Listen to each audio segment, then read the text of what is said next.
Noches. Mi nombre es Julián Benavides, yo soy del Servicio de Cirugía Cardiovascular acá del Instituto y ya llevamos 3 años o 4 años dando esta charla para los pacientes. ¿Qué hemos encontrado en esta charla? Un beneficio importante para el paciente posoperatorio porque se lleva un montón de respuestas, como les dije hace un momento, acerca de lo que pasaron, están por pasar o ya pasaron hace mucho rato. Hay muchos pacientes de los que vienen acá que van a ser la segunda, tercera, cuarta vez a la que vienen a la charla. Y yo me pregunto, digo, ¿y qué hacen? No es la cuarta vez. Pero bueno, y les pregunto y me dicen, y vengo y me llevo siempre algo nuevo de esta charla. Trato de hacerla diferente, trato de buscar otras cosas nuevas que yo aprendo, cosas que me dicen los pacientes en el consultorio y las voy metiendo en la charla. Y ahí seguramente se van juntando temas para discutir, temas para responder, que les benefician en el posoperatorio de cirugía cardíaca. Hoy hay muchos pacientes posoperatorios nuevos. ¿Alguno que no esté operado? Muy bien. Hay 2 que no están operados. Esto es genial porque son 2 charlas, 3 que no están operados. 3, 4 que no están operados. Muy bien, perfecto. Me alegra que haya pacientes posoperatorios y los que estén por operarse, porque justamente son los que se llevan el mejor mensaje y una parte de tranquilidad para realizarse la cirugía cardíaca. Claro, en estos próximos minutos lo que voy a hacer es llevarlos por un resumen, digamos así, de la medicina, lo médico, lo técnico, de lo que seguramente todos ustedes saben, cada uno, el que se va a operar o el que se está por operar, digámoslo así, ¿sí? Vamos a pasar por la enfermedad coronaria, vamos a pasar por la enfermedad valvular, por las enfermedades congénitas, por las cirugías extras a esas coronarias y las valvulares, que son las más comunes. Si hay alguno que me falta decir, alguna enfermedad por operar, es solamente que me lo digan y yo con mucho gusto la voy colocando. Entonces empezamos por la enfermedad vascular la enfermedad vascular central, que también tiene que ver con la enfermedad vascular periférica. Los que están operados del bypass cardíaco, los que están por operarse del bypass cardíaco, los pacientes que están por operarse de la aorta ascendente, algunos lo sabrán. La enfermedad aterosclerótica, como les dije, es una secuela del mal cuidado, de hacer bien las cosas para llegar mal, de fumar, de no hacer deporte, de comer comida que no tienes que comer, del sedentarismo. Y a medida que va pasando el tiempo, lo que va generando es que las arterias, parte del interior de las arterias, vayan generando una degeneración y hay un depósito de placas fibras adiposas o de colesterol, como todo el mundo lo conoce, y lo que hace es que esta pared vaya creciendo y vaya disminuyendo la luz por donde va pasando la sangre. Como ustedes saben, la sangre tiene el oxígeno y el tejido que está después de esa placa lo que va a generar es sufrimiento, porque no le llega el oxígeno suficiente. Claro, y de esta arteria, estoy hablando de todas las arterias del cuerpo, como ustedes ven allá en el dibujito, ¿no es cierto? Esto es lo que pasa a ustedes en la aorta, en las coronarias, en las piernas, en todas las estructuras anatómicas vasculares del cuerpo. Como les dije, es una enfermedad crónica. El paciente que se infarta, el paciente que le duele las piernas, el paciente que tiene este tipo de enfermedad, no es de un día para otro. Estos llevan muchísimos años trabajando bien para que lleguen acá. Asado, vino, cero deporte, mal controlados el colesterol, poco control médico, para que ustedes lleguen a la severidad de esta placa que les genera síntomas. Por eso yo les digo a los pacientes, generalmente cuando están por operarse de la enfermedad coronaria, es el tope. Cuando llegan a la cirugía, llegaron al tope de la enfermedad coronaria, porque ya remeditan tratamiento médico quirúrgico, sea tanto como un stent, sea tanto como una cirugía, pero a partir de ese momento empieza otra vida nueva, digámoslo así, una vez que se opera. Pero han llegado al tope de la enfermedad. Eso es lo que tiene que ver con esa enfermedad coronaria. ¿Sí? ¿Qué se habla? Cuando llegamos al tope de la enfermedad coronaria, llegamos a ese algoritmo que lo dividimos en 2, en donde, ¿qué es la revascularización coronaria? Para la derecha vamos por la revascularización coronaria, que es la que hago yo, a cielo abierto, y está la que hacen los hemodinamistas, que es la colocación de los stents. Los dos son tratamientos médicos, quirúrgicos, de revascularización coronaria. Ya habrá algún paciente que me diga, para mí pusieron stent, a mí me operaron, ¿por qué? Esas son preguntas comunes que se hacen los pacientes, que al hermano le pusieron stent y él no entiende por qué estuvo 5 días operado en un servicio. ¿Sí? Entonces, acá viene esta charla, cirugía postoperatoria, para que entiendan por qué a vos te colocaron stent y por qué a vos te operamos. Claro, los dos son tratamientos quirúrgicos. Al paciente que le colocan stent, de acuerdo a unos algoritmos médicos, tiene que cumplir ciertas características el paciente para que vaya a stent. ¿Sí?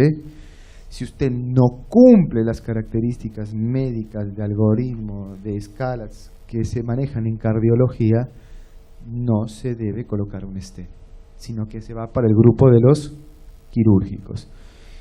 Cuando usted entra en ese algoritmo, en esas escalas, le van a colocar un stent. ¿Cuál es la realidad? Que hay pacientes que la enfermedad coronaria no para, sino que se mantiene.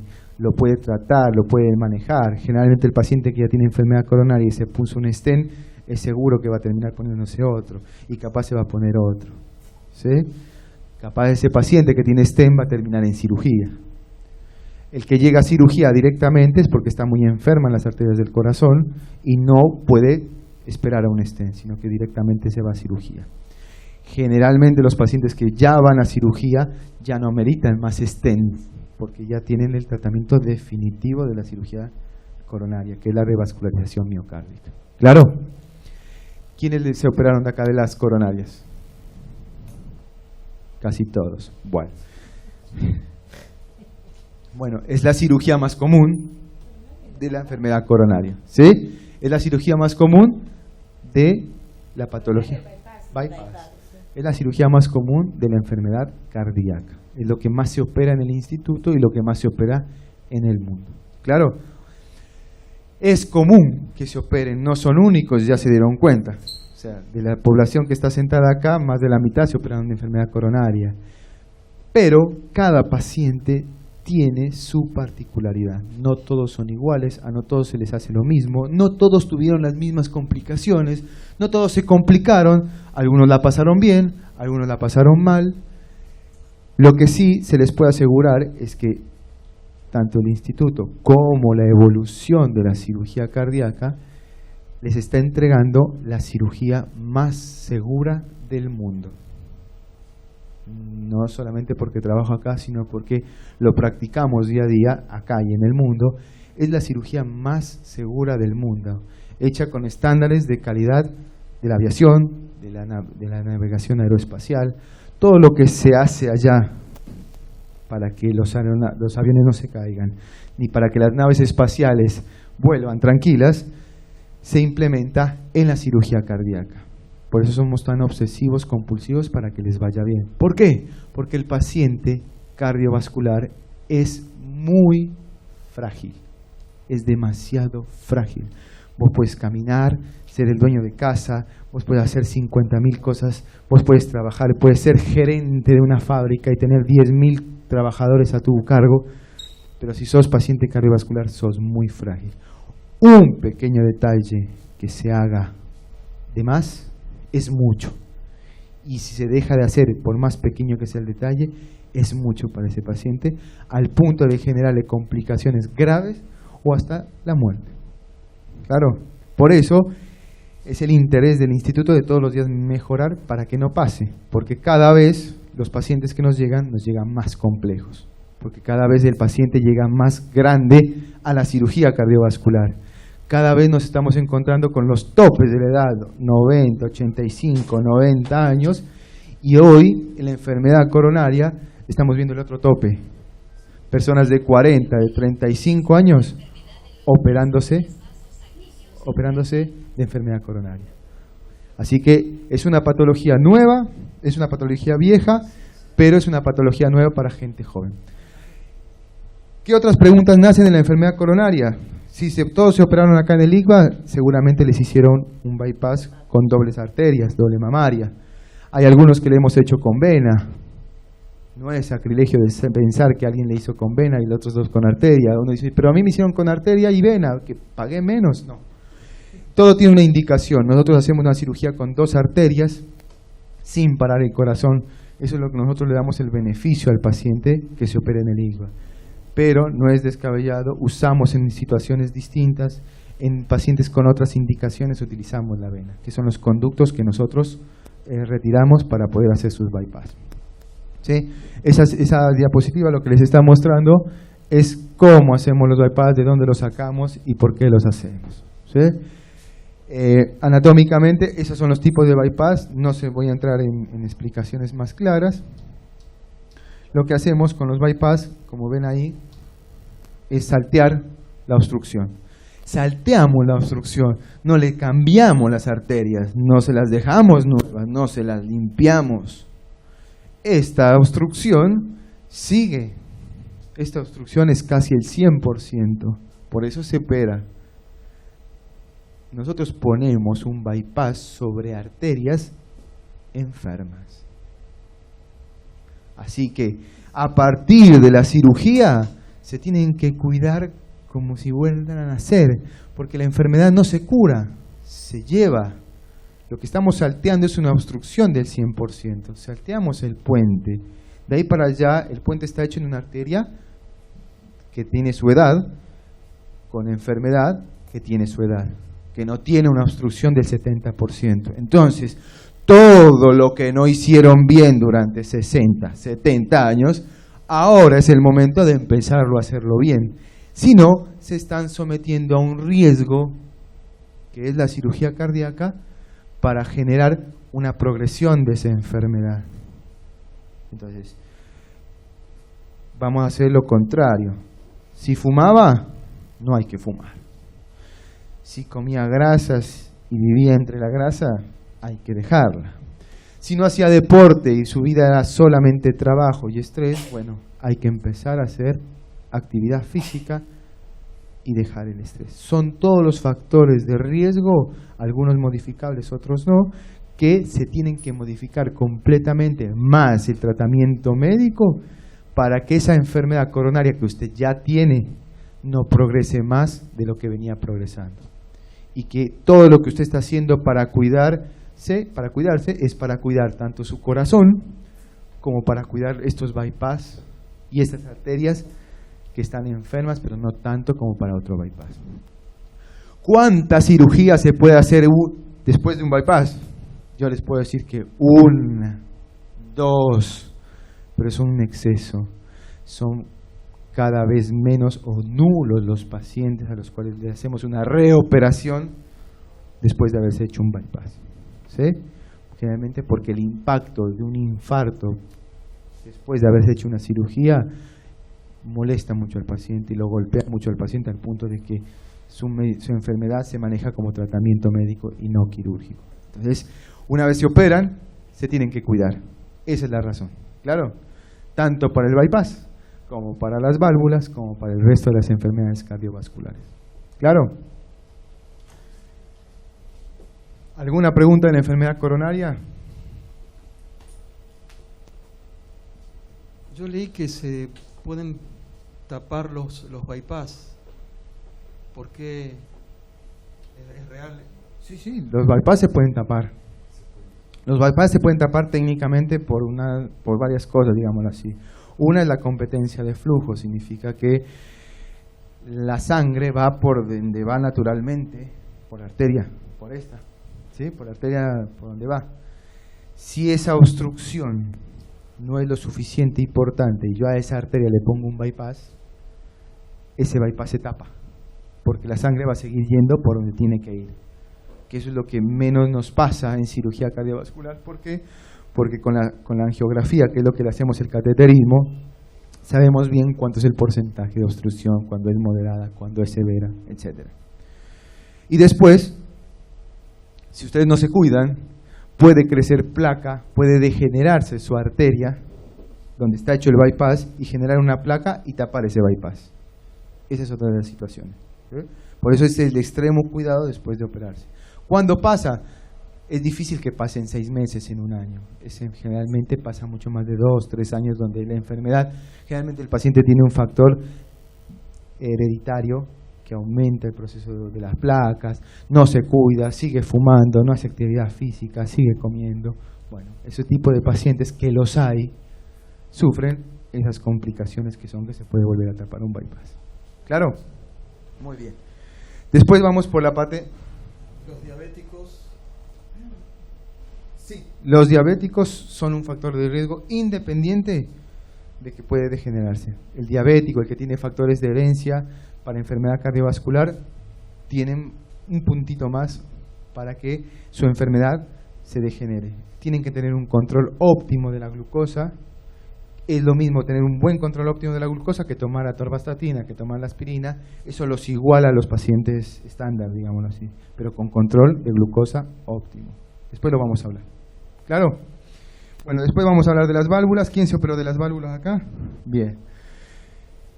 Las valvulopatías, no todos están asociados. Las valvulopatías son 4 las válvulas. La válvula aórtica, la válvula mitral, la válvula tricúspide, la válvula pulmonar. ¿Sí? Allá están dibujaditas las 4 válvulas. La más común que operamos es la válvula aórtica, después sigue la válvula mitral, después sigue la válvula tricúspide y por último la válvula pulmonar. La válvula aórtica es esta, ¿sí? Que es la compuerta que deja salir la sangre hacia el resto del cuerpo. Por eso es la válvula que más se opera, porque es la que más labura, trabajan las 4. Pero esta es la compuerta, digamos, lo más importante, que es por donde pasa la sangre que se va al resto del cuerpo, y es la que más se degenera en el organismo. Después está la válvula mitral, que es la comunicación entre la aurícula izquierda y el ventrículo izquierdo, que es esta válvula, que generalmente se degenera o tiene otro tipo de enfermedades, que ya lo vamos a decir, que o se estenosa, o se cierra, o se abre, después ya lo vamos a explicar. Después sigue la válvula tricúspide, que es la comunicación de la aurícula derecha con la aurícula izquierda, que es esta válvula. Y por último la válvula pulmonar, que en el último orden, la válvula pulmonar, generalmente la estamos operando ahora, porque es la válvula que operan cuando sos niño. Y ahora, con los avances de la medicina, esos niños que fueron operados llegan a ser adultos, pero ya pasaron 30, 40 años de operarse de niños y ya esa cirugía se degenera, entonces termina uno arreglando la válvula pulmonar años después. ¿Claro? En el orden de enfermedad... Sí. ¿En qué momento se opera de las válvulas? O sea, ¿cómo tienen que estar las válvulas para ser operadas? Ya lo vamos a ver. ¿Por qué se enferma la válvula? Bueno, enfermedad congénita, degenerativa, reumática, endocarditis y enfermedad isquémica. Esas son las causas por las cuales se enferma la válvula. Enfermedad congénita, enfermedad degenerativa, enfermedad reumática, endocarditis y enfermedad isquémica. La enfermedad congénita generalmente tiene que ver con la enfermedad de la válvula pulmonar, que es la última. ¿Sí? La enfermedad degenerativa, generalmente la principal causa de enfermedad valvular. La enfermedad degenerativa, los años. ¿Ok? Después sigue la enfermedad reumática, que hay mucha gente que tiene antecedentes de enfermedad reumática, que también enferma este tipo de válvulas. La endocarditis, que es por infecciones, después lo vamos a hablar cuando hablemos del posoperatorio. Y las enfermedades isquémicas, que son los pacientes que sufrieron infartos muy grandes de territorios importantes del corazón. Cuando eso cicatriza en el corazón, generalmente produce problemas valvulares por un origen coronario. ¿Claro? Después lo vamos a ir hablando cada uno de forma individual para que ustedes puedan. Ya está tu pregunta, ¿cuáles son los mecanismos de enfermedad de las válvulas? Acá está la enfermedad, que es la estenosis, y esta es la insuficiencia. ¿Claro? Estenosis, hagan de cuenta que esa compuerta es la válvula. Cada vez esas compuertas se abren y se cierran, como una puerta de bar. ¿Sí? Esa es la función de una válvula cardíaca. Cuando sufre estenosis, todo el borde de esa válvula, de esa compuerta, se vuelve calcio, se va engrosando y cada vez va perdiendo su elasticidad, al punto en que llega que esa puerta no permite ni abrir ni cerrar. Si estamos hablando de la válvula aórtica, imagínense que la sangre tiene que tratar de salir del corazón para irse al organismo. Entonces ese corazón va a ser como si estuviera haciendo pesas, porque tiene que vencer la fuerza de esa válvula que no se mueve bien. Lo mismo pasa con la válvula mitral. En el reumatismo la válvula se cierra, se vuelve dura, no se mueve, y la sangre que pasa de la aurícula izquierda, al ventrículo izquierdo, le genera dificultad. Entonces esa aurícula izquierda se pone grande porque tiene que vencer esa resistencia que le está generando la válvula que tiene estenosis. Y después está la insuficiencia, que es lo mismo de la compuerta del bar, pero a diferencia de esto es que el marco, fíjense, la puerta está cerrada y el borde del vidrio toca contra el borde del vidrio. Esa es una válvula continente. La sangre pasa, pero no vuelve. ¿Por qué? Porque el borde está tocando con el borde. Pero si yo abro el marco de esa puerta, lo corro 30 centímetros para allá y 30 centímetros para acá, ese borde no se van a tocar entre bordes, van a quedar separados.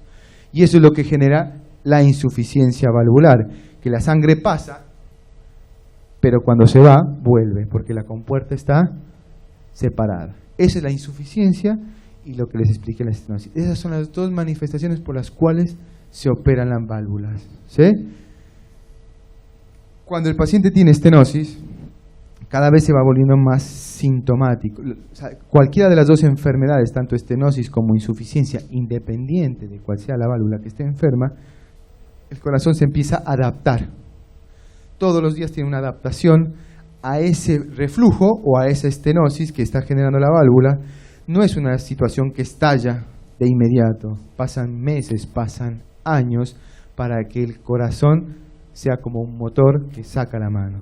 Se empieza a adecuar, se modifica, se dilata, se hipertrofia, busca la forma de compensar y poco a poco al paciente lo van limitando más y el paciente no se da cuenta.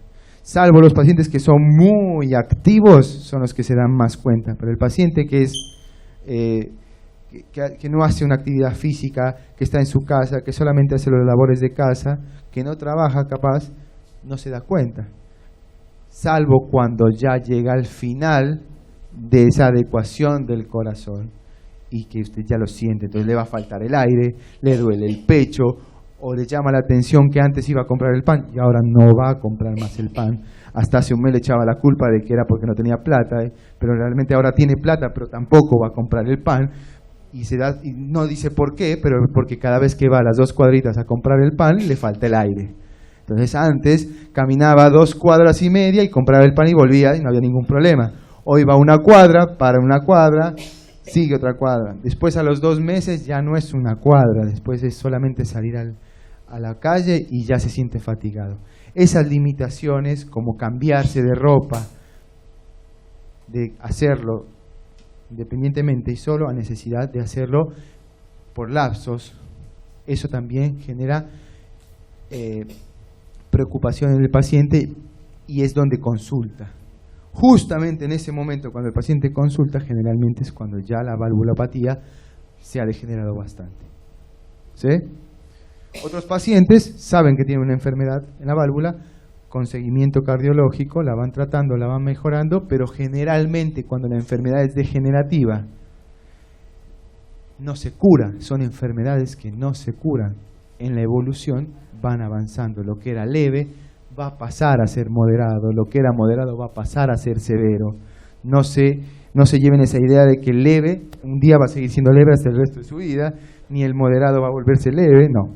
Generalmente, en algún momento, si tiene una enfermedad valvular, va a llegar a ser severo y van a requerir tratamiento quirúrgico, porque el tratamiento médico no revierte esa enfermedad. ¿Claro?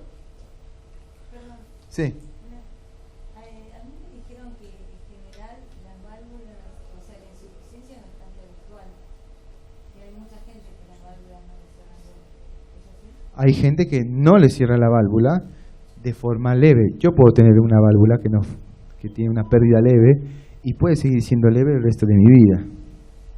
No necesariamente tengo una enfermedad, pero yo al tener un parámetro de base leve tengo que seguírmelo, pero como yo no lo sé, no lo encuentro, no lo busco, no me lo sigo.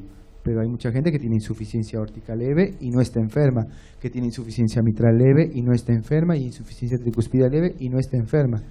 Pero yo no te puedo decir si a los 60 años, si tienes 30, a los 70 años ya no sea leve a moderada o más. ¿Claro? Hay muchas patologías que si usted no se las encuentra, si usted no se las estudia, no necesariamente la tiene que resolver. ¿Alguna otra patología que tenga acá un paciente de ustedes?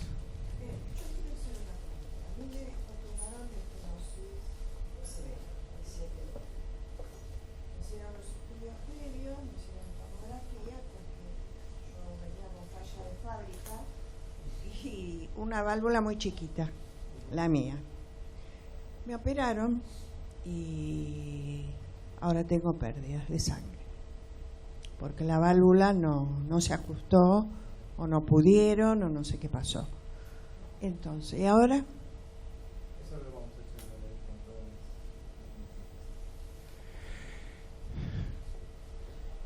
¿Cómo me cuido después de la cirugía cardíaca? Ahora dejamos el tema de la pregunta de la señora, porque ahora cuando me cuido empezamos a hablar de qué válvulas nos vamos a poner, por qué nos vamos a poner una válvula biológica, por qué nos ponemos una válvula mecánica, qué medicación tomamos, qué medicación utilizamos. ¿Claro? ¿Cómo me cuido después de una cirugía cardíaca? Para los que se operaron y llevan 6 meses, bueno, ya está la charla. Para los que están por operarse, ya se van a dar cuenta de lo que tienen que hacer para que la pasen bien dentro de un postoperatorio de cirugía cardíaca. ¿Claro? Entonces, ¿cómo me cuido después de una cirugía cardíaca? Desde la cabeza hasta los pies, les voy a tratar de llevar lo que el paciente me manifiesta y yo le respondo. ¿Claro? Entonces vamos a empezar por la cabeza, vamos a seguir por la alimentación, después seguimos por el cuidado del tórax, después tenemos la movilización, la nutrición, la medicación y las preguntas de la medicación asociadas al por qué están tomando esa medicación, y al final hablamos sobre las complicaciones que pudieron tener dentro del postoperatorio de cirugía cardíaca quirúrgicos, como me dice la señora que tiene una pérdida en la válvula, como habrán otras complicaciones que pueden generarse. ¿Claro? Entonces, solamente levántame la mano los que van asintiendo de que sí les pasó. Cuando uno se opera de la cirugía cardíaca, siempre les digo a los pacientes antes de operarlo, es una cirugía única, es la cirugía más importante del cuerpo, por lo tanto los cambios no solamente son del corazón, no solamente es el corazón es el que manda todo.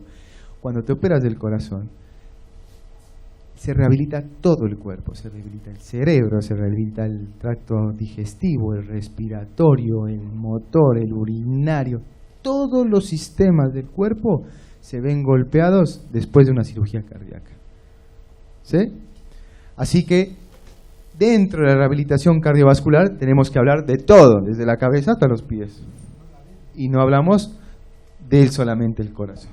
Entonces me dicen, doctor, tengo problemas para dormir. Y sí, tiene problemas para dormir. Y ese es el mayor número de consultas en el postoperatorio de cirugía cardíaca que no pueden dormir. Si yo me gastara 10 minutos en el postoperatorio antes de que se vaya a la casa y yo le digo que no dormir es normal, y se lo explico por qué, capaz no va a venir a las 3 de la mañana desde su casa en invierno a preguntarle al médico que no puede dormir y que lleva 3 días sin dormir y se quita un riesgo de tener una neumonía por salir a las 3 de la mañana a preguntarme eso. No puede dormir, ¿por qué? Porque el paciente está en edema cerebral. O sea, el paciente se inflama el cerebro después de una cirugía cardíaca y es normal porque en los estados, si tuvimos un recambio valvular, el paciente está parado del corazón. Una pregunta, ¿es eso enseguida de cirugía, no? Claro, obviamente, es inmediato. Esos son los cambios. Esos son los cambios inmediatos a la cirugía cardiovascular. Los pacientes que son más añosos,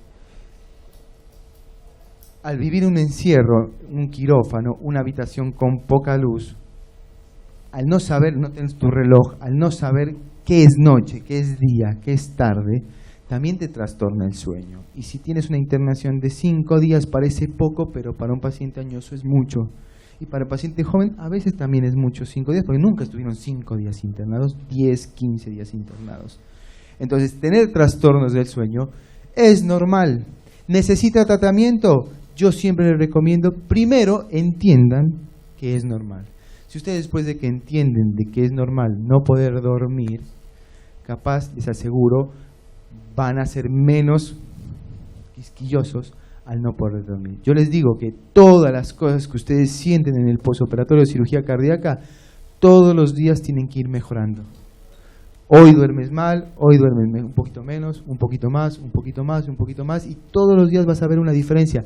Parece ínfima, pero la vas a ver. Y es ínfima, y te diste cuenta, y dormir 30 minutos de 8 horas no es nada, ¿no es cierto? 30 minutos de 8 horas no es nada, pero es que ayer no dormiste nada. Hoy dormiste 30, y para vos esos 30 es como haber dormido un día entero, y al otro día duermes 40, y así sucesivamente, y estamos hablando del sueño. Y todas las manifestaciones del posoperatorio son iguales, tanto para el sueño, como para comer, como para moverse, etc. Entonces, dormir es un trastorno en cirugía cardíaca que es normal. Hay gente que ya tiene problemas para dormir antes de operarse el corazón y toma medicación para dormir, etc. Bueno, a esas personas yo trato de recomendarles que sigan tomando su tratamiento, pero que confíen de que es la cirugía la que no los hace dormir, no falta de más tratamiento. Ahí les estoy explicando a los pacientes que por más que tomen alplast, nazepam, etcétera, que era lo que tomaban antes, no van a tener sueño, pero porque no es el mismo mecanismo, porque están pasando un posoperatorio de cirugía cardíaca. Y los pacientes generalmente lo entienden, siguen tomando su medicación y esperan que el cuerpo se desinflame para que volver al retorno de su vida normal. Y los pacientes que no lo toman, si lo entienden que es un proceso normal que le pasa al cuerpo, pues van a darse cuenta que en 4, 5, 8 días van a tener un sueño normal. ¿Qué otra cosa asocia al paciente que no tiene mal trastorno del sueño? Todos los pacientes de cirugía cardíaca salen con mayor peso del que entraron. ¿Sí? ¿Por qué? Porque la cirugía cardíaca, al tocar el corazón, manejar el equilibrio para el cuerpo de los líquidos es dificultoso porque tu corazón está enfermo. Entonces, vos te vas con un sobrecupo de agua, no es de comida, sino de agua, que vos no te puedes quedar acá 25 días orinándolo para vos irte como llegaste, sino que te vas a tu casa a tener esa rehabilitación, a perder ese peso, a orinar esa agua, a redistribuir esos líquidos. Y a vos no te duele el pecho, no tenés trastornos de sueño, quieres dormir, no hay forma, tienes sueño, quieres dormirte, pero cada vez que te acuestas te da ganas de hacer pis. ¿Por qué? Dice, pero ¿por qué? ¿Por qué, Dios, si no me quiero dormir? ¿Por qué? Porque cada vez que el paciente se acuesta, al cuerpo le parece más fácil redistribuir los líquidos. Cuando vos te paras, ¿qué se te hinchan? Las piernas. Todo el día hinchado las piernas. Y vos estás hinchado las piernas, llegas por la noche y no paras de orinar toda la noche porque todo ese edema que tenías en las piernas se te va en la noche. Y al día estás delgadito, por la noche otra vez estás hinchado. ¿Qué pasa? Por eso uno dice a los pacientes, por la noche capaz tiene ganas de dormir. Y ese es el paciente más irritable en el posoperatorio, porque ese sí quiere dormir, pero ir al baño no lo deja. Entonces ese está más, dice, sáqueme la furosemida, doctor, sáqueme la furosemida porque no aguanto más. Entonces yo le digo, quédese tranquilo, son 8 días. En 8 días estoy seguro que usted va a estar en peso seco, pero tiene que aguantarse. Fíjese bien, los primeros días va a orinar 10, la segunda vez van a orinar 8, 7, 6, 5, 4, 3, una noche. Lo mismo que les dije, el sueño. Unos durmieron de 8 horas 30 minutos, al otro día duermen 1 hora, al otro día duermen 1 hora y media, 2 horas. Lo mismo es orinar. La primera vez se levantan 10 veces y a los 8 días se levantan 1, con todo y furosemida. Entonces no necesita sacarse la furosemida, lo que necesita es entender que ese es el ciclo de la rehabilitación cardiovascular. ¿Qué es la furosemida? La furosemida es un medicamento que hace que orines. Fuerza la diuresis, digámoslo así, para que elimine rápido. Después lo vamos a hablar con la furosemida porque, bueno, ahí nos metimos con los medicamentos porque es uno que tiene que ver. Después, ¿qué otra cosa no nos deja dormir? La inmovilización, el cuidado de la herida. ¿Sí? Lo habrán vivido todos. Le dicen, cuidado con la herida, se rompe la herida, se infecta la herida, sonaste. Entonces el paciente se va como un muñeco así. Se va así con la muñeca. ¿Sí? Así, váyanse con el almohadón y se van así. Y 15 días después entran así. ¿Qué pasa? Relájese, ¿no? Se me rompe el pecho. ¿Sí? ¿Es así? El 90% es así. Me falta el canchero que entra así. Ese tiene más porcentaje de venir a la guardia dentro de unos días con la herida rota e infectada. Prefiero que lleguen así. ¿Sí? Entonces le dice, duerma boca arriba. 8, 15 días. Yo les voy a hablar mi experiencia particular. ¿Qué le digo a mis pacientes? Si vienes vos, ¿cómo es tu nombre? Graciela. Si viene Graciela y le hago un tajito en el esternón. Graciela pesa 40 kilos, 45. ¿Sí? Entonces, yo soy un poco más permisivo con Graciela. Entonces le digo, bueno, Graciela, si vos dormiste de lado, pero pesas 45, y si quieres dormir de lado, dormí de lado un poquito. Dormí bien de lado, para que puedas conciliar el sueño. Mario. Pero si viene Mario, que mide 1,80 y pesa 100 kilos, imagínense lo que es poner de lado 100 kilos sobre el hueso. Es un montón. Entonces es un riesgo para que se abra la herida, para que se inestabilice el hueso. Le toma un mes con ese hueso duro. Entonces, los primeros 8 y 10 días en el postoperatorio el paciente está durmiendo casi sentado, boca arriba, lo que nunca hizo en la vida. No hay nadie que duerma boca arriba, solamente yo. Nadie más duerme boca arriba, solamente el doctor Benavides duerme boca arriba. Después todo el mundo tiene que dormir boca abajo y de lado. Entonces sufren porque el paciente pasa 15 días hasta un mes, cuando el paciente es muy grandote, durmiendo boca arriba. Quiere dormir, no toma furosemida, no está hinchado, pero no puede dormir porque le duele la espalda porque está boca arriba. Entonces, son situaciones que te trastornan el sueño, pero no tienen nada que ver con la cabeza. Imagínense todo lo que está pasando por la cabeza del paciente y no hemos hablado ni siquiera del corazón. ¿Claro? Pasamos por lo digestivo, ahora vamos por lo digestivo. La comida, entonces vamos a hacer un parámetro de la alimentación. Durante 60 años comieron mal. Después de operarse, tienen que empezar a comer bien. Soy de las personas que le dicen a los pacientes que no necesitan hacer dieta, lo que necesitan es llevar una alimentación saludable. Internet, el mundo se encarga de explicarles qué es una alimentación saludable. Entonces, pueden comer lo que quieran desde cuando sea saludable. Claro, hay unas excepciones que son los diabéticos y otras excepciones que son los que están anticoagulados. Después vamos a hablar de eso. Los diabéticos, porque como les dije, los diabéticos tienen que entender un control óptimo de la glucosa durante el postoperatorio y el resto de su vida. Y ustedes lo verán así, pero el diabético tiene que comer saludable y para diabético. ¿Ok?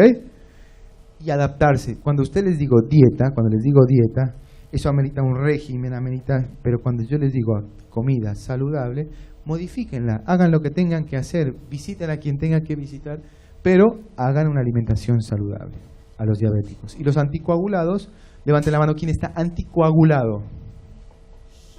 Estoy tomando, mas ya me dio de alta el médico. Anticoagulado. Mario está anticoagulado. Exactamente. Justo, esa es la mejor respuesta para esta pregunta. Cuando yo levante, digo, ¿quién está anticoagulado? Y Mario les dice, yo soy anticoagulado. Y el resto no sabe, es porque no está anticoagulado. Allá está. ¿Cómo es tu nombre? Mario también está anticoagulado. Solo Mario se anticoagulan acá. Bueno, bien, muy bien. Entonces, ¿La aspirina primero? exactamente. Entonces, cuando yo digo, ¿quién está anticoagulado? El que está anticoagulado lo sabe clarísimo yo. Porque saben por qué están anticoagulados y qué es la anticoagulación. Los que están antiagregados es otra cosa y ya lo vamos a hablar. Mario está anticoagulado y Mario está anticoagulado y ellos saben que tienen que llevar una dieta saludable y además hay cositas que no pueden comer, que son unas cositas verdes. Después lo vamos a hablar cuando hablemos de la medicación. ¿Ah? ¿Qué cosa no se puede comer? Ahora lo vamos a hablar. Entonces yo les pregunto acá, ¿quién toma aspirina? Levante la mano. La preventa. ¿Quién toma acenocumarol o Sintrón? Entonces Mario está anticoagulado. El resto están antiagregados. El que está anticoagulado tiene una fichita así que dice yo soy anticoagulado, sabe qué quiere comer, qué no puede comer, qué puede tomar, qué no puede tomar, qué puede hacer, qué no puede hacer. ¿Y cuál es la diferencia? Ah, Mario nos va a decir ahora en un momento. Yo tengo ¿Ok? la aspirina prohibida. El copidogrel, que es aspirina prohibida. El clopidogrel es como la aspirina, es antiagregación, no anticoagulación. ¿Ok? Tengo que venir cada 4 o 5 semanas acá, me toman análisis de sangre, me dicen cuánto tengo que tomar por día. Muy bien, Mario. Ahora les explico bien para la anticoagulación, para que sepan quién está antiagregado y quién está anticoagulado. ¿Claro? Bueno, la alimentación, cómo dormir, cómo moverse, es así en la rehabilitación de recuperación postoperatoria. Haga de cuenta, no es lo mismo, haga de cuenta que le dio un resfrío. Cuando usted está resfriado, ¿le da ganas de comer? Resfriado. No hay excusa. Cuando uno tiene una inflamación sistémica, sea resfriado, neumonía, cirugía cardíaca, infección urinaria, no tiene hambre, porque las fases de reactante aguda hace que su cuerpo no le dé hambre. Entonces, no se vuelva loco porque tiene que comerse el plato gigante en el postoperatorio porque no lo va a tener, no va a tener apetito porque está inflamado, como está inflamado el cerebro, como está inflamado el estómago, como está inflamado. Todo inflamado. Está dematizado todo, entonces no va a tener apetito. Pero comer es tratamiento médico, porque usted necesita energía para poder mantener su vitalidad. Entonces el paciente tiene que ver la comida como tratamiento médico. Yo sé que no va a comerse el plato con todo el mayor gusto. Cuando usted se lo come con gusto es porque tiene apetito. El paciente no tiene apetito, pero tiene que comer. Entonces si le pasan el té con las galletitas, por más que usted no quiera comer con apetito, se tiene que tomar el tecito y las galletitas, porque ese poquito de energía que da el té y la galletita le sirve para levantarse cuando el kinesiólogo le diga, vamos a caminar. ¿Sí? Ese poquito de desayuno, ese poquito de almuerzo que usted recibe en su casa es lo que necesita para levantarse a caminar todos los días, a tomarse la aspirina, a rehabilitarse. Entonces, los primeros días no vea la comida como algo como lo miraba antes. Es parte de su tratamiento médico comer. Claro, ¿qué es lo normal? Que hoy no quiera y que a medida que va pasando el tiempo empieza a tener más, a medida que va bajando la inflamación, usted va teniendo más ganas de comer. A medida que va bajando la inflamación, usted va queriendo más ganas de dormir. A medida que va bajando el edema, usted ya puede deshincharse más y poder hacer su vida normal. Es así la cirugía cardíaca. El uno sube, el otro baja. El uno sube, el otro baja. Esa es la alimentación. ¿Qué es lo que pasa con la alimentación? Y paralelamente con la alimentación viene el tránsito intestinal, que es otro caso de pregunta, ¿verdad? Es otro problema de las preguntas de tránsito intestinal. Me dice, pero doctor, yo no voy del cuerpo y no como nada. ¿Es por eso? No, no es por eso. Es porque usted durante el postoperatorio de cirugía cardíaca estuvo con morfina, derivado de la morfina. Su intestino estuvo con disminución del flujo sanguíneo porque estábamos operando su corazón. Porque hoy el intestino está lento, porque le llegó poco flujo, porque tiene poco estímulo. Entonces no pretenda que se va a ir a la casa y va a tener un tránsito intestinal como lo tenía antes. Lo va a tener muy lento, demasiado lento. No es problema no ir del cuerpo. ¿Sí? El problema es cuando ustedes no pueden eliminar los gases. Mientras el paciente puede eliminar gases, le está diciendo que su intestino se está moviendo. Claro, no estoy hablando de ir del cuerpo, le estoy hablando de eliminar gases. Si usted elimina gases, no se preocupe por lo otro. Cuando usted elimina gases, le está diciendo que ese intestino se está moviendo. En algún momento va a venir. ¿Sí? ¿Cuándo? Cuando el cuerpo se desinflame, cuando ese intestino se desinflame, cuando usted lave toda esa medicación opioide que recibió y el intestino empiece a moverse. ¿Qué necesita? Alimentación, necesita líquido y necesita movilidad del paciente. Entonces, si usted está, me duele el pecho, me operaron del corazón, no me quiero mover, pero quiero ir del cuerpo, no va. Tiene que levantarse y caminar, tomar agua, comer Y es la única manera, y esperar, obviamente, y esperar a que el cuerpo se encargue de hacer su trabajo. ¿Sí? Ni laxantes, ni ninguna otra cosa. Los laxantes son medicación que deshidratan a los pacientes.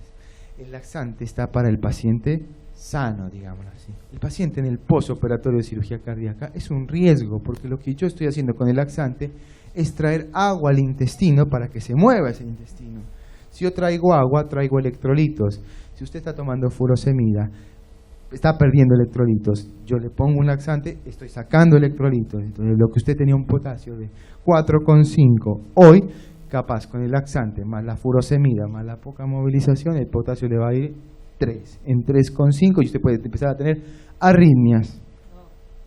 Y dice, ay, pero por un laxante. Y sí, por un laxante. Les estoy explicando que no necesitan el laxante, salvo que tenga una indicación médica. Si no, espere que el cuerpo se encarga de hacer su función. ¿Claro? Esa es la alimentación. Vamos a ver lo que pasa con la herida. ¿Ok? Sí. La vaselina líquida no sería un laxante. La vaselina líquida no es un laxante, pero sirve para mejorar el tránsito intestinal. Es algo que yo sí le recomiendo al paciente, porque eso no trae líquido al intestino. Es el manejo de la misma vaselina. ¿Claro? El mate, bueno, después es que todo lo que ustedes me preguntan y todo lo que ustedes lo tienen en su cabeza, lo tienen que preguntar acá porque es la razón. Hay gente que va del cuerpo con el mate. Yo le digo, puedes tomar mate. El mate no pasa nada. Lo que no le recomiendo es que tome mate a las 8 de la noche porque el mate es estimulante. Y si usted quiere dormir y toma un mate a las 8 de la noche, no va a poder dormir. Va a ir del cuerpo, pero no va a poder dormir. Entonces, tómelo en la mañana, tómelo en la tarde. No hay ningún problema. ¿Sí? Doctor, en caso de dificultad para el tránsito intestinal, ¿cuál es la dosis recomendable o tolerable para consumir de vaselina? Es una cucharada antes de las comidas. Nada más. No es un alimento, no es un medicamento, es un... Claro, pero digamos, 3 veces por día. No pasa nada, no tiene posología porque no es un medicamento. Habrá gente que sí quiere tomar un vaso de vaselina antes de las comidas y no pasa nada, digámoslo así. ¿Claro? Perdón, a los que estamos anticoagulados, ¿qué dijiste que no hay que tomar? Ahora vamos a hablar de anticoagulación. ¿Claro? Bueno. Esa es la comida. ¿Les quedó claro? La alimentación es así y va aunada con el tránsito intestinal. Después vamos con el cuidado de la herida. Como hablamos acá con el peso y el movimiento, el cuidado de la herida es fundamental. Se los voy a explicar tan práctico y tan bien descrito como para que entiendan lo que puede pasar si no se cuida la herida. ¿Sí? El paciente que no se cuida la herida, primero, mecánicamente, lo que hacen los alambres que cruzamos para poder cerrar el hueso, están puestos sobre los espacios intercostales, o sea, el espacio entre las costillas, otros entre los huesos de las costillas o entre los cartílagos. Es tejido vivo el hueso, es tejido biológico el cartílago. Si usted no se cuida, el alambre es de acero. No es Superman al que le estoy poniendo los alambres, es una persona de 60 años con osteoporosis. Entonces, si usted no se cuida, el acero le rompe los tejidos biológicos, se los rompe. Si usted no se cuida, esos alambres empiezan a moverse y empiezan a hacer juego dentro de su esternón y esa herida empieza a producir líquido, ese líquido se inflama y si ese líquido no se drena porque está cerrada la herida, ese líquido se infecta y si se infecta los alambres se aflojan más y sigue un círculo vicioso peligrosísimo. Si acá tuviera algún paciente que lo vivió, Mario parece que lo vivió, se los dirá. Yo lo veo a Mario acá sentado. Estoy seguro que el que lo vivió y lo sufrió, como lo han sufrido algunos pacientes complejos, han tenido internaciones de 30, 40 días. Mario lo vivió, 30, 40 días. No tiene nada que ver con el corazón, pero ameritan cirugía, reoperación, antibióticos, irse a la casa, catéter, enfermería. Y el corazón está bárbaro. Y usted vino a operarse el del corazón. No del hueso, y terminó 15 días después operado por el hueso, con 5 drenajes, después antibióticos, 15 días, enfermera, no pueden comer, sonda por la nariz. Me dice, pará, pero es una tragedia. Y sí, es una tragedia, porque si usted está operado del corazón, no debería pasarle eso. Pero como Mario, creo que estoy seguro, en su vida va a volver a hacer algo con su hueso. Hasta hoy, que está bien, creo que debe andar así. ¿Sí? ¿Y qué fue? Por no cuidar la herida. Solamente le pasa a los pacientes que no se cuidan. ¿Que no se cuidan quién? Que no se cuida la herida, que no se cuidan al acostarse bien, que no se cuidan al levantarse, que no tienen un buen control glucémico, que estuvieron mucho tiempo en cirugía. O sea, hay muchos factores que se van dando para que ese hueso y esa herida se infecte o se inestabilice y amerite otra cirugía. Estamos hablando de la complicación para simplemente decirles qué es lo que tienen que hacer. Curarse la herida. Se los van a explicar así rápido antes de irse a la casa. Se van a poner Pervinox blanco 1, 2 veces al día, ¿sí? Con la herida descubierta. Entre más seca esté la herida, mucho mejor. Estoy hablando de los movimientos. Los movimientos de su cuerpo tienen que ser simétricos.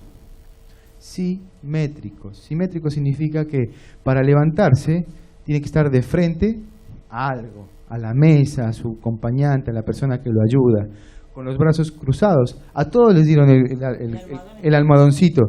Bueno, a algunos no le habrán dado el almohadoncito, pero no necesitan el corazón del IVA para darse cuenta que tienen que tener un almohadón. Ese almohadón tiene una función. Cuando ustedes tosen, mejora el dolor al toser. Pero no es tanto ese efecto, es un efecto de protección. Por eso un corazoncito, es para que ustedes se protejan lo que tienen acá. Yo le digo a los pacientes, usted se lleva hoy un bebé entre los brazos y tiene que cuidarlo como un bebé. Y se lo digo a él y se lo digo a la esposa, se lo digo a los hijos. Ustedes todos tienen que colaborar para que él cuide al bebé. Son 20 días a un mes. Una vez pasa el mes y eso está fuerte, ya está.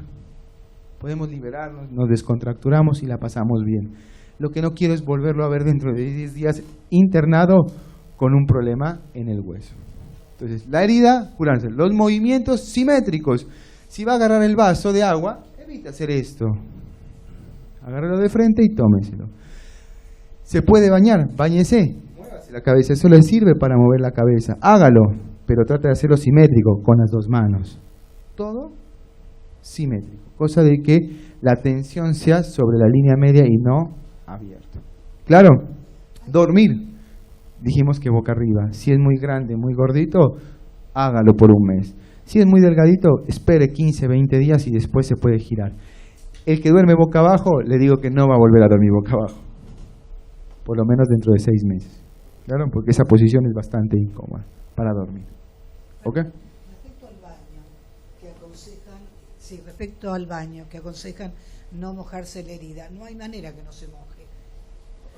La herida se la pueden mojar. Ustedes se meten al baño, se sacan todo y se bañan como si no hubieran tenido ninguna cirugía cardíaca. Se bañan. Hay gente que compra una toalla nueva y la corta en tiritas y las enrolla y las esteriliza. No sé qué es lo que hacen, pero bueno, se secan con una toalla distinta al cuerpo y esa toallita secan la herida. Otros se secarán con la misma toalla que usa siempre. No pasa nada, no pasa nada. Entre más natural sea, menos complicado se vuelve su cabeza. Después vamos a terminar a hablar al final de la cirugía, de hablar de todo esto, vamos a hablar de la parte de la cabeza, que es lo que más juega a favor y a veces en contra del paciente postoperatorio. Así que la herida descubierta, siempre. Si la herida puede estar descubierta siempre, todo el día, se puede bañar y secarse y ponerse el Pervinox. ¿Ok? Los movimientos ya los hablamos. Ese es el cuidado de la herida postoperatoria. Perdón. Sí. La pregunta era porque uno de los puntos míos no termina de cerrar. Y mi esposo vino a ver a Estela y me dice, no, la herida la tiene que tener tapada hasta que lo cierre. Y eso es lo que evitamos que se mojen en la ducha. Por eso digo, hay factor, hay puntuales, hay situaciones puntuales, como el señor que dice que no hay un punto que no le cierra, que a él le molesta. Claro, a mí me pueden decir, bueno, viejo, o sea, es una cirugía cardíaca, la complicación más grande es morirse, no te moriste. Bueno, ahora me vas a decir que te molesta el punto. Te va a decir que te molesta el punto. Para mí es importantísimo que no le haya pasado eso, pero para él es importante que le sutura el punto. Y es importantísimo porque él quiere verse bien. El señor quiere ver que su hombro funcione. Él quiere que su hombro funcione. Y yo digo, pero puede estar muerto. No, está bárbaro.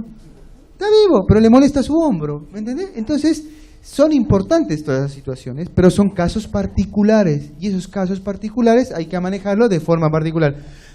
A usted yo lo puedo sentar hoy y decirle, mire, póngase un poquito de azúcar, póngase un poquito de no sé qué, póngase un poquito de no sé qué, lo llamo dentro de 8 días, lo llamo dentro de 15 días, y yo estoy seguro que en algún momento va a cerrar. Yo lo cito cada 15, cada 8, cada 20, cada mes, diciéndole no se preocupe, lo va a recuperar el brazo, lo va a levantar, no lo va a bajar, y en algún momento le va a pasar. Pero son casos particulares y puntuales. Si yo me pusiera a hablar por cada caso puntual de acá, nos vamos mañana a las 12 del día. ¿Ok? Es en general. Después vamos a ir respondiendo a alguna pregunta. Yo hace 7 meses que me operé 4 bypass y no es dolor, pero a veces siento la molestia. Exactamente. Bueno, esa molestia que usted siente la sienten todos. Yo no les tengo una respuesta exacta. Yo le puedo decir al paciente que el postoperatorio está hasta los 90 días. Uno esperaría que hay muchos pacientes que a los 90 días no sienten nada. Pero les digo que hay un gran número también de pacientes que sienten. Sienten que un lado no les duele, que el otro lado les hormiguea, que este siente más frío que del otro. Pero son cosas normales, ¿sí? Molestan, incomodan. Generalmente tienen que ver con la cirugía, con haber cortado la musculatura del pectoral, y otras veces tienen que ver con los alambres.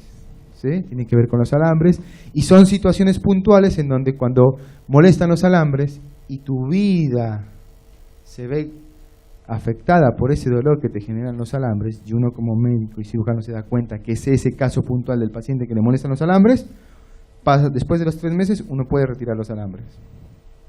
Es una cirugía ambulatoria, el paciente se anestesia, se le sacan los alambres y se saca un factor de riesgo para que ese paciente le duela. A veces el 90% se quita el dolor, el otro 10% no necesariamente eran los alambres, pero por lo menos sacamos una opción de dolor. No es dolor, es una muy leve molestia cuando subís al auto. Como que se te abre. No, es como... Sí, Es como... te busca la protección. Ese es el cuidado de la herida. Ahora vamos a hablar de las complicaciones. Ese es el cuidado de la herida. ¿Alguna pregunta con el cuidado de la herida? En la herida, en la pierna. Muy bien. Exacto. Genial, genial que me trajo la vena acá, porque la vena, ahora hablamos del, ¿qué es ese marcapaso? Sí, un cardiodesfibrilador. Perfecto, ahora lo va.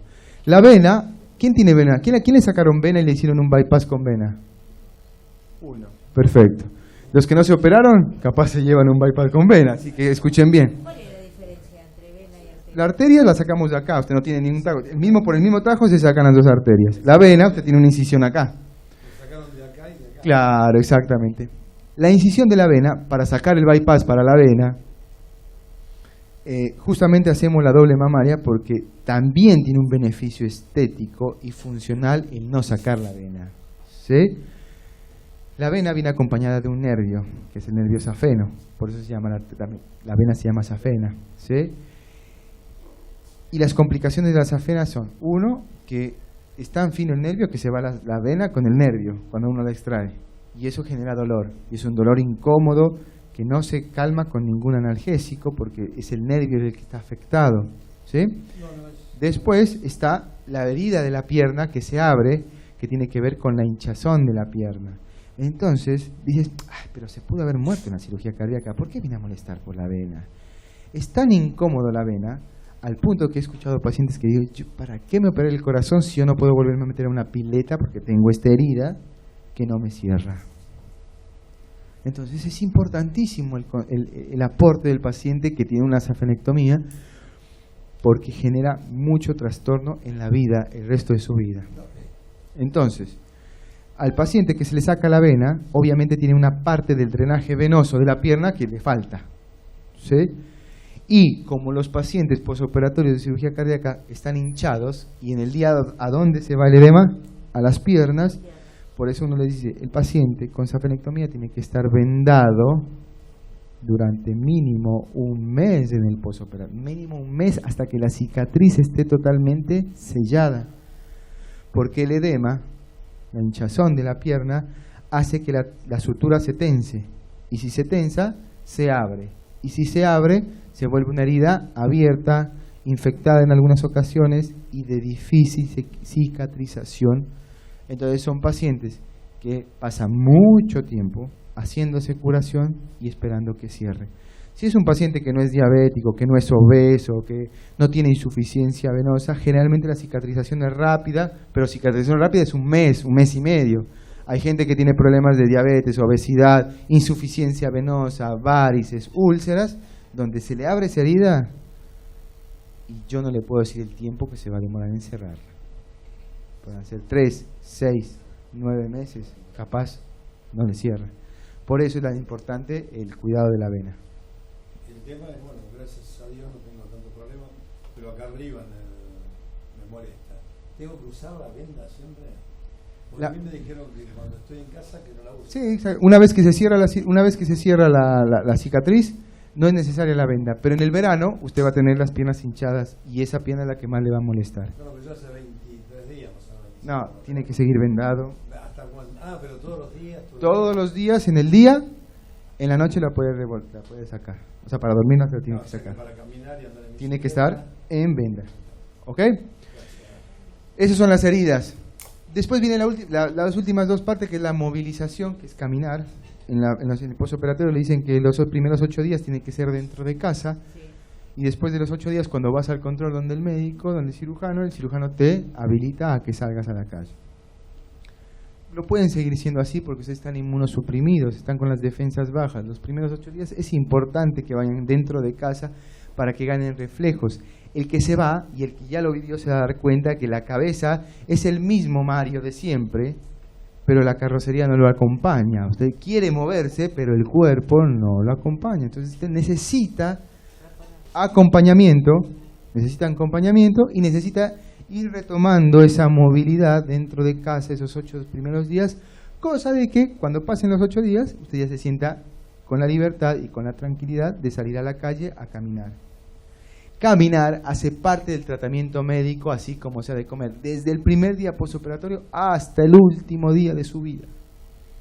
Si usted puede, después de 3, 4, 5 meses, modificar la caminata y dedicarse a la aquagym, a la natación, a la bicicleta, a correr, a hacer otra actividad física un poco más fuerte, depende de sus cualidades, hágalo. No se quede solamente con la caminata sabiendo que puede correr, digamos así, ¿sí? Obviamente todo eso con seguimiento de su cardiólogo, etcétera. Pero caminar es tratamiento médico desde el momento en que se opera hasta el último día de su vida. ¿Claro? No se puede decir nunca, no se puede decir no. Así como se toma la aspirina todos los días, así sale a caminar. Así como va donde el cardiólogo a molestarlo para que le recete la aspirina, así tiene que ir al gimnasio a pagar para ir a caminar. ¿Claro?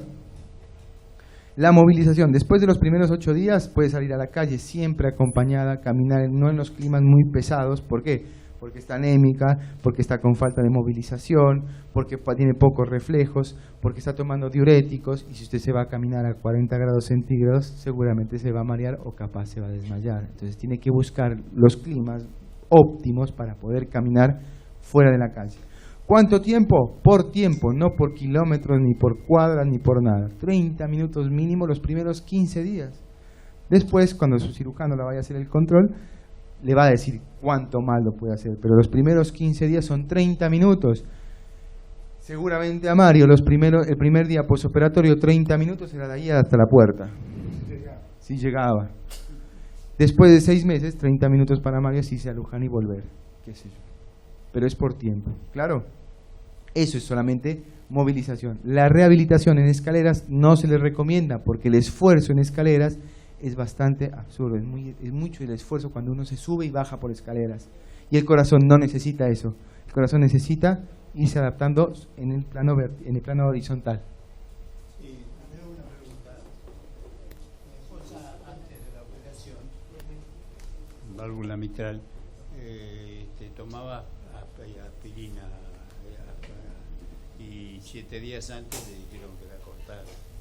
Y ahora no le dan más aspirina porque está anticoagulada. Ahora hablamos de la anticoagulación. Le voy a responder particularmente. Él dice que la esposa tomaba aspirina antes de la cirugía y después de la cirugía terminó anticoagulada. Tiene una respuesta médica, clínica.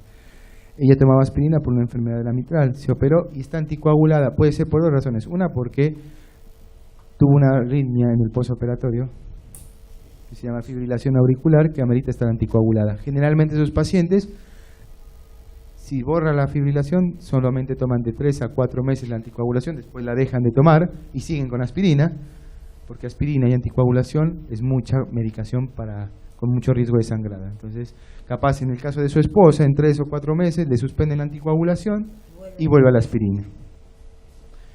Hablamos de la movilización, ¿claro? Y dejo el último tema, que es el más importante para los que están por operarse. Los que ya lo operaron ya lo vivieron y les van a hacer así como el perrito de los taxis, va a ser así, que es el de la cabeza. Perdón, doctor. Sí. Una pregunta respecto de la movilización que incluye la rehabilitación. ¿Es importante ir a un centro para que le enseñen ejercicios? O sea, si la persona camina 15 cuadras, como es el caso de él, o va, viene, sube y baja escaleras sin dificultad. Exactamente. Es otro tipo de rehabilitación. Exactamente. Eso es en los programas, en la cirugía cardiovascular y en la medicina cardiológica, están los programas de rehabilitación cardiovascular, que deberían entrar todos, no particularmente, todos deberían estar en cirugía cardiovascular, en rehabilitación cardiovascular. ¿Por qué? Les enseñan a hacer deporte.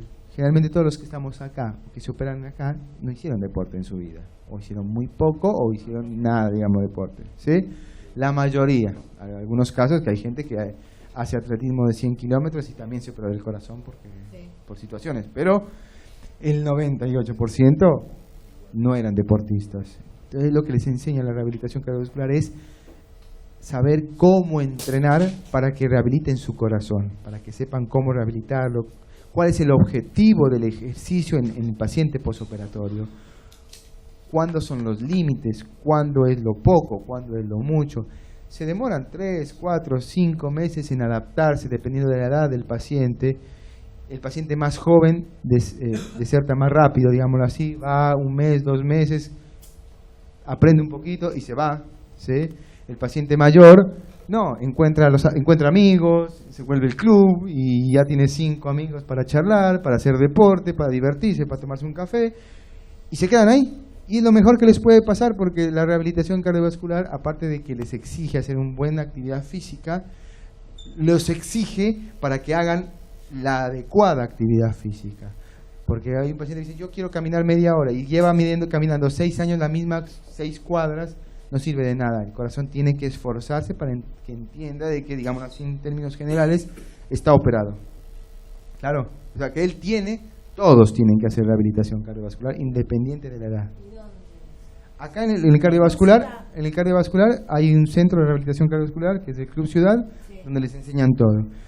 Si tienen otras obras sociales, hay centros de rehabilitación donde los mandan a la periferia. Hay muchos centros de rehabilitación cardiovascular. Acá hay. Claro, eso se lo pide el médico, el cardiólogo. Los enfermos, los que se operaron de bypass, tienen que esperar más o menos 3 meses después de la cirugía para poder empezar a hacerlo. Lo mismo con los valvulares, lo mismo con las aortas, lo mismo con la enfermedad congénita. Mínimo 3 meses después de unos estudios los habilitan para que vayan a hacer eso. Sí, justamente porque no, con que usted vaya y aprenda y lo hace es suficiente. No es necesario ir todos los días. Entonces esos primeros 3 meses él hace 40 días. Caminar. Caminar. Lo único que necesita él es caminar. Después de los 3 meses hablamos de rehabilitación. En el mes de octubre, el día 11 de octubre, me colocan el aparato. Yo venía haciendo gimnasia en el ICU, acá en la ciudad de Buenos Aires. ¿Cuánto tengo que esperar para volver al gimnasio? Generalmente los pacientes que se ponen el CDI, El tema de levantar los brazos, que si no levantar los brazos... Ahora vamos a eso. El CDI es otro cuento, digámoslo así. Es un aparato de cardiodesfibrilador, tiene un desfibrilador automático interno, digámoslo así. Entonces, eso es como un marcapaso, pero que choca cuando tiene una arritmia. Es como un desfibrilador, ¿visto? Que han visto en las películas que los desfibrilan. Bueno, él tiene un aparatito que lo desfibrila si tiene una arritmia. ¿Sí? En ese caso, su cirujano y la persona que controla el CDI, ellos son los que tienen que habilitarlo a hacer actividad física y cuándo hacer la actividad física. Generalmente, una vez que la cicatriz cierra, usted tiene que comportarse como un paciente normal, salvo que usted sabe que tiene un CDI. Pero son ellos los que lo habilitan. Yo no le puedo decir cuándo porque son ellos exactamente los que deciden. Mañana tengo Control. con la doctora Andilo. Exactamente. La movilización de los brazos, por eso el paciente se rehabilita después de los 3 meses. Si a usted no le pasó nada, como a Mario, dentro de los primeros 3 meses, su cicatriz está cerrada, su hueso está duro, no pasa nada. Justamente en la rehabilitación le van a enseñar cómo mover los brazos, no para que no se le abra la herida, es para mover los brazos, para descontracturar su cuerpo de todo lo que vino y sufrió durante estos 3 meses. ¿Claro? Someterse a temperaturas de 8 grados o estar mucho tiempo parado afecta al bypasseado, digamos, al operador de bypass. Si yo estoy trabajando en un lugar con una temperatura de 8 grados, no sería un frigorífico, por ejemplo, y tengo que permanecer parado 7-8 grados porque realizo una tarea de control. Ese es mi trabajo. El operador de bypass, ¿lo puede hacer el trabajo ese? El postoperatorio de cirugía cardíaca son 90 días hábiles. 90 días. Son 3 meses donde vos tienes que rehabilitarte. Ningún paciente debería estar haciendo algo después de los antes de los 3 meses. Después de los 3 meses, el paciente se tiene que comportar como un paciente normal, a temperatura normal, a temperatura exagerada, estándar, como quiera. Doctor, yo le quería preguntar, ¿qué significa una hiperelongación plexobraquial? ¿Cómo se produce y si es frecuente?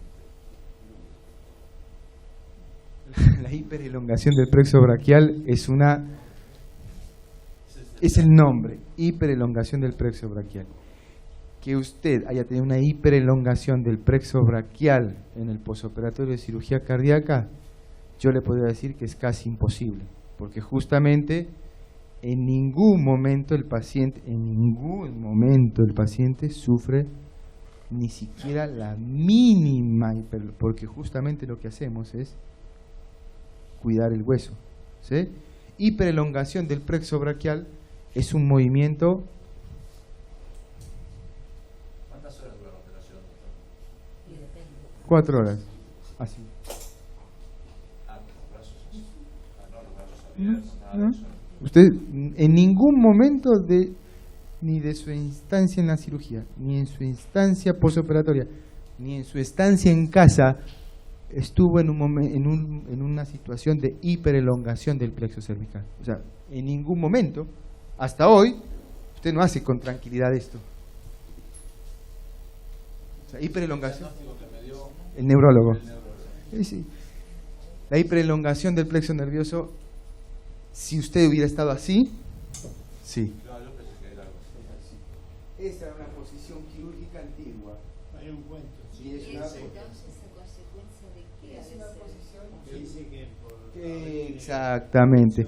Esa es una posición. ¿Cómo es tu nombre? Fernando. Le explico, Fernando, porque hay pacientes que no se han operado. ¿Sí? Fernando se operó de enfermedad coronaria, ¿no es cierto? De bypass. Se operó de enfermedad bypass y vino todo bien, el corazón anduvo bárbaro. ¿Se acuerdan lo que les dije de la heridita de él? Ay, me mancha la herida. ¿Sí? Pero te pudiste haber muerto. No. Lo mismo, él se vino, se operó del corazón, le fue muy bien en la cirugía, bárbaro, ¿no? A los bypass el corazón anda genial, pero un brazo le quedó, no sé si más abajo o más arriba. Más arriba, ¿no? Más abajo. Más caído, el hombro más caído. Entonces, vinieron con esa... ¿Por qué me quedó el brazo más caído? Entonces, hay muy pocas razones por las cuales el brazo se le cae al paciente. Para nosotros hacer una cirugía cardíaca tenemos que hacer todo lo que se hace dentro del paciente o en el acto quirúrgico del paciente. Son todas cosas centrales y son todos procedimientos quirúrgicos que todos tienen sus complicaciones inherentes al procedimiento quirúrgico. Vamos desde las complicaciones inherentes al problema cardiovascular. si usted se opera del corazón por enfermedad coronaria, puede tener problemas cardiovasculares inherentes, infarto posoperatorio, que se le pare el corazón, que tengamos que conectarlo a aparatos para que lo mantengan vivo. ¿Pero por qué? Porque lo estamos operando el corazón, ¿sí? Les hago hincapié en eso. Después usted tiene que estar dormido y sedado para poderlo entubar y ponerle una vía aérea. Esa es la anestesia, y eso no es inocuo, no es normal que a usted lo acuesten, lo seden y lo duerman y le pongan un tubo en la vía aérea. Eso también tiene accidentes y tiene complicaciones que son inherentes a la gravedad de su patología, en este caso cardiovascular. Después le vamos a tener que poner accesos vasculares centrales, se llaman accesos vasculares centrales, y todos los que se operaron saben que tenían un caso pinchado acá. Bueno, eso es un acceso vascular central. ¿A quién le ponemos un acceso vascular central? En promedio, solamente a los pacientes complejos como ustedes, como a todos ustedes. Ustedes son pacientes complejos. Ni a los pacientes en trauma severo les ponen vía central. Les tratan de salvar la vida por acá nomás, por las vías periféricas.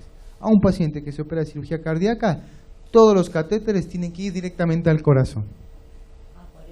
Por eso te clavan por acá agujas, etc. Todo, y vamos para allá.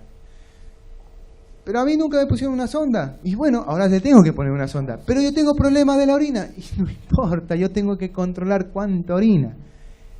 Y si se me rompe, y se le puede romper porque usted tiene que controlarse la orina cada hora durante las primeras 48 horas. Si al entubarse, al sedarle, usted le da una alergia a algún medicamento anestésico, lo está viviendo, estamos haciendo para que no le pase, pero tiene que anestesiarse para poderse operar el corazón. O sea, es una complicación inherente al procedimiento. Lo mismo que con el corazón, lo mismo que con la uretra, lo mismo que con la arteria radial. ¿Se acuerda? ¿A quién les hizo el cateterismo acá? Bueno, a todos le hicieron cateterismo para poder diagnosticarlos. Hay algunos que les hicieron el cateterismo en el 5º piso, que parece que es un hotel de 5 estrellas, donde Radial Lounge le pinchan, se va, ya. Bueno, a ese que le va bien, le va bárbaro. Pero yo he visto cateterismos trágicos. Hay pacientes que sufren y no importa si están muy enfermos del corazón, pero les quedó el dolor en la muñeca. Y es importante, pero son complicaciones inherentes a un procedimiento quirúrgico. Yo a él le di una explicación porque lo que le pasó a él no es común. O sea, yo le decía a él, mire, si yo he visto 10.000 pacientes en consultorio, usted es el primero que veo con el problema del hombro. De 10.000, uno. Es infrecuente, casi nulo. ¿Dónde está su problema? Acá. Él dice una hiperextensión del plexo braquial. Digo, sí, saquémosle la hiperextensión del plexo braquial y le voy a decir que sí, su problema, como se lo dije en consultorio, es el plexo braquial. ¿Qué pudo haber tenido problema? La vía central, el acceso venoso central, pasa cercano al plexo braquial. A él puede ser fácil ponerle una vía central, un acceso. A él puede ser difícil, a ella puede ser fácil, a él puede ser difícil. Pero no tiene nada que ver con el procedimiento, sino con la anatomía del paciente. Los problemas nervioso significa del nervio, pueden ser leves, moderados, severos. Y dependiendo de lo leve, moderado o severo, la rehabilitación de cada nervio. ¿Sí? Nadie sabe la rehabilitación de cada nervio. A él le puede durar un mes y no le pasarle, o le puede durar un año y pasarle. Capaz no le pasa nunca, pero eso depende enteramente de la cicatrización de su sistema nervioso. Como hay gente que cuando uno le pone los alambres, se lo saca y el dolor que tenía en 100% ahora lo tiene 80% y le queda una molestia. Esa molestia es porque ese nervio está irritado. ¿Cuánto va a durar? No se lo podemos decir. Es más, ni los mismos neurólogos, que son los especialistas en la parte neurológica, les pueden dar un diagnóstico y un tiempo determinado del dolor. Acá ya estamos en la parte minuciosa de la situación, respondiéndole una pregunta al paciente. Claro, son situaciones inherentes a los procedimientos quirúrgicos, que los que no lo pasaron, los pueden pasar. ¿Sí? ¿Cuál es la ventaja de que les pase en el IGVA? Es como que en el IGVA hacemos todo lo posible para que no pase. Es como que todos los detalles finos, estamos detrás de los detalles finos para que no pase. Entonces queda el azar, que si te pasa, tampoco es culpa tuya, simplemente que sos tan complejo que puedes sufrir ese tipo de accidentes. ¿Claro? Bueno, yo te comentaba el tema de que hace 7 meses me operé el corazón y hace un mes de la carótida, ¿no? Y con el tema de la operación del corazón, yo a los 30 días, yo soy kinesiólogo y estuve trabajando normal, 10 horas por día.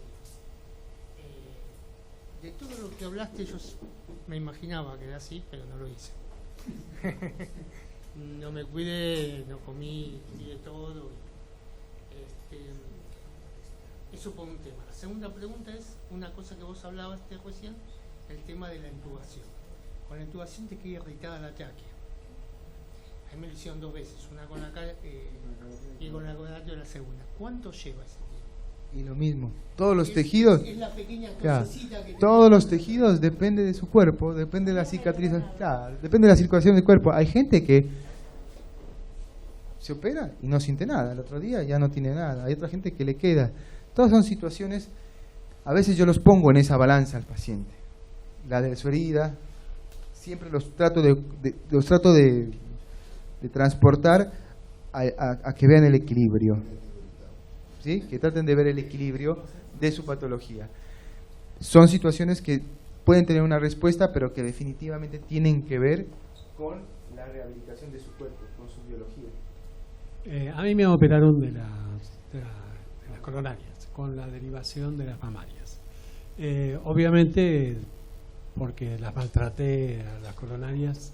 Ahora, las mamarias han sido maltratadas de la misma forma que las coronarias durante 69 años. ¿Qué me garantiza que no van a tener el mismo problema? Hay estudios médicos donde demostraron que las arterias mamarias sufren menos que las demás arterias. Los otros conductos que se utilizaban antes, que se siguen utilizando ahora, que es la arteria radial, que es la vena safena, etcétera. ¿Son inmunes al colesterol? No son inmunes, no, porque nosotros hemos visto mamarias enfermas. O sea, nosotros hemos disecado mamarias internas y están enfermas y tienen calcio. Pero si yo te puedo decir un porcentaje, te digo que de 20 mamarias que bajamos al mes, si acaso una está muy enferma, una está enferma. Las otras son arterias que están sanas, digámoslo así, entre comillas, sanas, ¿sí? Por eso utilizamos la mamaria. ¿Se les hace un proceso previo? No, son sus arterias, no hay ningún. ¿Se las estudia para saber si No, para nada. Son arterias, o sea, hicieron estudios histológicos en pacientes que le sacaron las arterias post-mortem, digámoslo así, donde demostraron que la enfermedad coronaria, la enfermedad arterial en la mamaria es menor que en la radial, que en la vena, que en las otras arterias que se utilizaba antes, digámoslo así. Por eso utilizamos la mamaria. Pero si usted no las cuida, están enormes. ¿Sí? Lo que hablaba acá el señor, yo el problema ese de la irritación lo solucioné con caramelo de miel y propóleo. Hay gente que lo maneja de una u otra forma.